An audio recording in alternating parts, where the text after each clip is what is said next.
अहम खबर शामिल करते हैं। पाक अफगान सरहद पर अफगान तालिबान और फितना खवारिज की बिला इश्तियाल जारहियत। पाक फौज का भरपूर जवाब। ऑपरेशन गजब लिल हक के तहत बिला इश्तियाल जारहियत पर भरपूर कार्रवाइयां जारी हैं। सिक्योरिटी ज़राए का ऐसा बताना है, तो आपको बताते चले कि पाक अफगान सरहद पर अफगान तालिबान और फितना खवारिज की बिला इश्तियाल जारहियत। पाक फौज का भरपूर जवाब। ऑपरेशन गजब लिल हक के तहत बिला इश्तियाल जारहियत पर भरपूर कार्रवाई जारी है। सिक्योरिटी ज़राए का ऐसा बताना है, चमन सेक्टर में अफगान तालिबान की मुतादिद चौकियों और गाड़ियों को दुरुस्तगी से निशाना बनाकर तबाह कर दिया गया है। सिक्योरिटी ज़राए की जानिब से ऐसा बताया गया है, जबकि पाक फौज की मौसर कार्रवाइयों ने अफगान तालिबान और फितना खवारिज को पसपाई पर मजबूर कर दिया है। तो आपको अपडेट करते चले कि पाक अफगान सरहद पर अफगान तालिबान और फितना खवारिज की बिला इश्तियाल जारहियत, पाक फौज का भरपूर जवाब। सुमेरा खान से मजीद जानते हैं। जी सुमेरा, बताइएगा इस ऑपरेशन के हवाले से। जी बिल्कुल, ऑपरेशन गजब लिल हक की एक और अहम अपडेट आई है। पाक अफगान सरहद पर अफगान तालिबान और फितना खवारिज की बिला इश्तियाल जारहियत, पाक फौज ने भरपूर जवाब दिया है और इस वक्त भी उनकी इस बिला इश्तियाल जारहियत पर भरपूर कार्रवाइयां जारी हैं।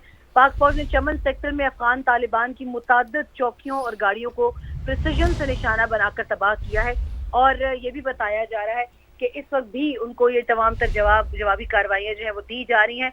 पाक फौज की मौसर कार्रवाइयों ने अफगान तालिबान और फितना खवारिज को पसपाई पर मजबूर किया है और सिक्योरिटी फोर्सेज का कहना है कि दिफाए वतन के लिए गैर मुतज़लज़ल अज़्म और मुल्क की आलमी सालमियत को यकीनी बनाया जा रहा है। पाक फौज का ऑपरेशन गजब लिल हक तमाम मुकर्ररा अहदाफ के हुसूल तक जारी रहेगा, ये कहना है सिक्योरिटी ज़राए का। ठीक है सुमेरा, आप हमें अपडेट करी थी, आपका शुक्रिया। तो पाक अफगान सरहद पर अफगान तालिबान और फितना खवारिज की बिला इश्तियाल जारहियत और पाक फौज ने इसका भरपूर जवाब दिया है। अमरीकी सदर की ईरान के खिलाफ तवील नाकाबंदी की हिदायत। अमरीकी अखबार वॉल स्ट्रीट जर्नल का बड़ा दावा।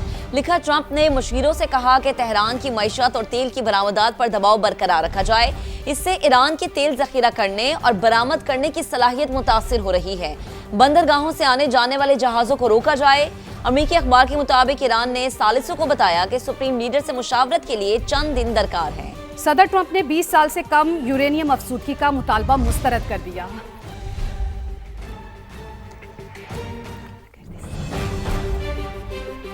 अमेरिका ने ईरान के 35 इदारों और शख्सियात पर पाबंदियां आयद कर दी। अमेरिकी महकमे खजाना के मुताबिक ये अफराद और इदारे ईरान के बैंकारी शोबे की मदद करते हैं। अरबों डॉलर तेल की तरसील में किरदार अदा किया। वो बैंक भी पाबंदियों की जद में आ सकते हैं जो ईरान को आबना हुर्मुज से गुजरने के इवज अदायगियां करने वाली कंपनीज के साथ कारोबार कर रहे हैं। अमेरिकी हुकाम ने चीन में कायम ऑयल रिफाइनरीज का भी जिक्र किया और कहा कि शिनडोंग में कई आजाद चीनी कंपनियां ईरानी तेल दरामद करती या उसे रिफाइन करती। मुज़ाकरात के लिए सिफारती राबते जारी, लेकिन अमरीका मुआहदे में जल्दबाजी नहीं करेगा। तर्जुमान व्हाइट हाउस का मौक़िफ़ वाज़ेह किया कि अमरीका ऐसा मुआहदा कबूल नहीं करेगा जो अमरीकी कौमी सलामती के खिलाफ हो। मुज़ाकरात उसी सूरत आगे बढ़ेंगे जब वो वाज़ेह शराइत पर मबनी हो।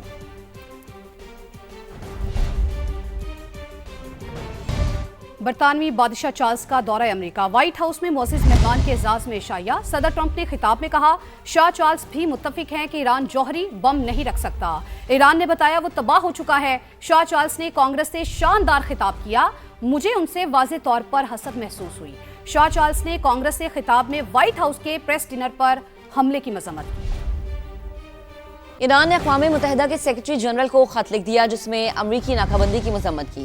ईरानी मंदूब ने मौक़िफ़ इख्तियार किया है कि ईरानी जहाज़ों को रोकना और असासे जब्त करना समंदरी क़ज़ाक़ी के मुतरादिफ है। अक़वाम मुत्तहिदा तहवील में लिए गए जहाज़ छोड़ने का हुक्म दे। खत में खबरदार किया गया है कि अमरीकी इक़दामात के इलाकाई और आलमी सिक्योरिटी पर संगीन असरात मुरतब हो सकते हैं और वाशिंगटन को इसके नताइज की मुकम्मल जिम्मेदारी उठाना होगी।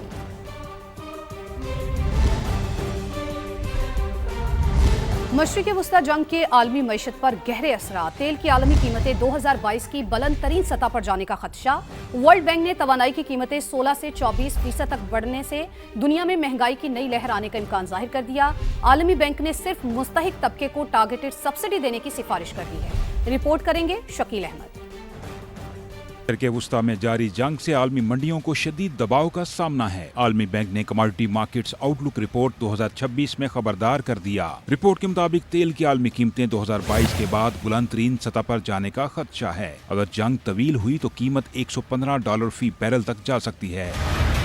वर्ल्ड बैंक का कहना है कि आलमी सतह पर तवानाई की कीमतों में 16 से 24% तक इजाफे का इम्कान है, जिससे महंगाई बढ़ेगी और मजीद 4.5 करोड़ अफराद ग़िज़ाई किल्लत का शिकार हो सकते हैं। आबनाए हुर्मुज़ की बंदिश के बायस आलमी बैंक ने ब्रेंट ऑयल की औसत कीमत $86 फी बैरल रहने की पेशगोई की है। खाद की आलमी कीमतों में इजाफे का भी खदशा है। आलमी सतह पर महंगाई 5.1% तक बढ़ सकती है। रिपोर्ट के मुताबिक 2026 में तेल और गैस और कोयले की कीमतें 24% तक बढ़ सकती हैं, जबकि 2027 में 17% तक कम होने का इम्कान है। सोने और चांदी समेत कीमती धातुओं की कीमतों में इजाफे की भी पेशगोई। रवा साल गंदम की कीमत में मामूली इजाफा, जबकि चावल की कीमत में कमी मुतवक्के है। चीनी की कीमत में मुसलसल कमी, मुर्गी और बड़े गोश्त की कीमत में इजाफे का इम्कान है। आलमी बैंक ने अपनी रिपोर्ट में हुकूमतों को सिफारिश की है कि सिर्फ मुस्तहिक तबके को टारगेटेड सब्सिडी दी जाए ताकि बढ़ती महंगाई के असरात को कम किया जा सके। जबकि IMF ने हुकूमत को गैस लेवी में कमी की इजाजत दे दी है, जिसके बाद सनती सार्फिन के लिए गैस सस्ती होने का इम्कान है। मजीद बात करेंगे अपने नुमाइंदे जहीर अली खान ने हमें ज्वाइन किया है। जहीर, अपडेट कीजिएगा। सनती कैप्टिव पावर प्लांट्स के लिए गैस की कीमतों में कमी का इम्कान है, चूँकि जो लेवी आयद की गई थी उसके फार्मूले को चेंज किया गया IMF की जानिब से। वफाकी वज़ीर पेट्रोलियम की जानिब से ये प्रपोजल पहले भी दिया गया था, जो IMF ने ये कह के मशरूत किया था कि पहले कैप्टिव पावर का जो ऑडिट है उसको मुकम्मल किया जाए, और ऑडिट पर तहफ़्फ़ुज़ात का इज़हार किया था। लेकिन ज़राए के मुताबिक अब उस फार्मूले पर IMF की जानिब से मशरूत इजाज़त दी गई है, और ये कहा गया है जो कैप्टिव पावर प्लांट्स हैं नेशनल ग्रिड में जो मौजूद हैं वो वापस सस्ती गैस देख के वापस ऑफ ग्रिड ना हो। और दूसरा ये भी कहा गया है कि IMF की जानिब से कि नेशनल ग्रिड की जो डिमांड है अगर वो मज़ीद गिरती है तो लेवी मज़ीद बढ़ सकती है। इस वक्त 1343 पर MMBTU कैप्टिव पावर प्लांट्स पर लेवी आयद है, जिसमें 30 से 60% कमी होगी। और ये हुकूमत की जानिब से डिसीजन इसलिए लिया गया था कि सनती सरगर्मियों के फ़रोग के लिए, और जो कास्ट बढ़ रही थी, पैदावारी लागत बढ़ रही थी सनतों की, इसलिए इसके को कम करने के लिए वफाकी हुकूमत की जानिब से IMF को ये प्रपोज़ल दिया गया था। और अब IMF की जानिब से इस प्रपोज़ल की मंजूरी दी गई है, लेकिन साथ में ये भी कहा गया है कि नेशनल ग्रिड जो है उसकी डिमांड अगर कम होती है तो लेवी बढ़ सकती है। यूरोपीय यूनियन ने पाकिस्तान के लिए 16 करोड़ यूरो कर्ज की मंजूरी दे दी है। रकम सूबा सिंध में सैलाब मुतासरीन के लिए घरों की तामीर और कराची में वाटर इंफ्रास्ट्रक्चर की बेहतरी पर खर्च की जाएगी। यूरोपीय यूनियन की जानिब से 16 करोड़ यूरो की रकम यूरोपीय इन्वेस्टमेंट बैंक के जरिए फराहम की जाएगी। 10 करोड़ यूरो सिंध में 2022 के सैलाब से मुतासरा लोगों के लिए इस्तेमाल होंगे। 21 लाख घरों की तामीर नौ की जाएगी। सूबे में कुदरती आफात से महफूज घर तामीर किए जाएंगे। 6 करोड़ यूरो कराची में पानी की सप्लाई बेहतर करने पर खर्च होंगे। ये रकम वाटर इंफ्रास्ट्रक्चर में बेहतरी के लिए इस्तेमाल होगी।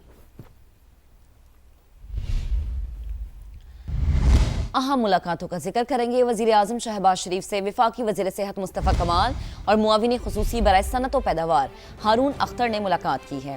वफाकी वज़ीर सेहत मुस्तफ़ा कमाल ने वज़ीर आज़म को वज़ारत के मुख्तलिफ मनसूबों और बीमारियों की रोकथाम के लिए उठाए गए ख़ुसूसी इक़दामात से आगाह किया। इस मौके पर सेक्रेटरी हेल्थ असलम गौरी भी मौजूद थे। मुआविन ख़ुसूसी हारून अख्तर ने वज़ीर आज़म को सनत व पैदावार से मुतल्लिक़ा उमूर पर ब्रीफ किया। मुलाकात में बाहमी दिलचस्पी के दीगर उमूर पर भी तबादला ख्याल किया गया।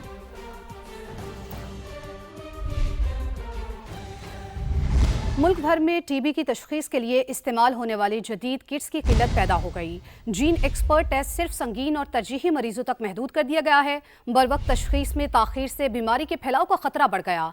मजीद हमें बताएंगे दानियाल उमर। जी दानियाल, बताइए इस हवाले से। देखिए, मुल्क भर में टीबी के मर्ज के टेस्ट करने वाली किट्स की शदीद किल्लत पैदा हो गई है, जिसकी वजह से मरीजों की तशख़ीस करने में अब मुश्किलात का सामना करना पड़ रहा है। वफाकी वजारत सेहत ने हंगामी पाबंदियाँ नाफिज कर दी हैं क्योंकि इन टेस्टिंग किट्स की कमी का सामना है मुल्क भर के अंदर। और अब हर मरीज़ के लिए ये जीन एक्सपर्ट टेस्ट दस्तियाब नहीं होगा। जो पुराना तरीका तशख़ीस है उस पर मुंतकिल करने की हिदायत की गई है तमाम सूबाई टीबी कंट्रोल प्रोग्राम्स को। और इन टीबी टेस्टिंग किट्स की कमी के पेश नज़र मुल्क भर में एक खदशा पैदा हो गया है कि जो टीबी के मरीज़ हैं उनकी बरवक्त तशख़ीस नहीं हो सकेगी और टीबी का जो मर्ज़ है वो फैलने का भी खदशा पैदा हो गया है। अब ये किट्स सिर्फ़ और सिर्फ उन मरीज़ों के लिए दस्तयाब होंगी जो कि वल्नरेबल हैं, यानी कि बच्चे और हामला ख़वातीन। इसके अलावा ऐसे मरीज़ जो कि HIV और एड्स का शिकार हैं या फिर बुज़ुर्ग अफराद, उनके लिए ही सिर्फ ये टेस्ट दस्तयाब होगा। वफाकी वज़ारत सेहत का ये कहना है कि ना सिर्फ पाकिस्तान बल्कि दुनिया भर में इस जीन एक्सपर्ट टेस्टिंग किट्स की कमी पाई जाती है, जिसके पेश नज़र ये फैसला किया गया है। जी दानियल, आपका बेहद शुक्रिया। सेनेट कायमा कमेटी का सोशल मीडिया प्लेटफॉर्म्स की जानिब से पाकिस्तानी इदारों से ताउन न करने का नोटिस, वजारत दाखिला और PTA से फौरी ब्रीफिंग तलब। कल इजलास भी बुला लिया। वजीर दिफा ख्वाजा आसिफ की एक्स पर इसराइल मुखालिफ पोस्ट का मामला भी एजेंडे में शामिल। मजीद बात करेंगे। इस्लामाबाद में मौजूद अपने deputy bureau chief behzad Salimi हमें ज्वाइन कर चुके हैं। behzad साहब, इस खबर की क्या तफसील है? जी, पाकिस्तान में बढ़ते हुए साइबर क्राइम्स के हवाले से जो सोशल मीडिया प्लेटफॉर्म है उनके अदम तावन का मामला है और इस पर सिक्योरिटी इदारों को शदीद मुश्किलात का सामना है, जिसका सेनेट की कायमा कमेटी बराए IT और टेलीकॉम ने नोटिस लिया है। और साइबर क्राइम्स के खात्मे में फेसबुक, इंस्टाग्राम और यूट्यूब के अदम तावन के हवाले से हिकमत अमली के लिए कल कमेटी का इजलास तलब कर लिया है। कमेटी ने वजारत दाखिला और PTA हुक्काम से फौरी ब्रीफिंग भी तलब की है और इस इजलास में फेसबुक, इंस्टाग्राम और यूट्यूब का पाकिस्तानी इदारों से अदम ताउन का मामला ज़ेरे गौर आएगा, जबकि सेक्रेटरी दाखिला और चेयरमैन PTA मेटा प्लेटफॉर्म की से मुतल्लिक हिकमत अमली पर ब्रीफिंग देंगे और जराइम की तहकीकात के लिए फेसबुक, इंस्टाग्राम और यूट्यूब का डेटा फराहम ना करने पर भी behzad साहब, आपका शुक्रिया।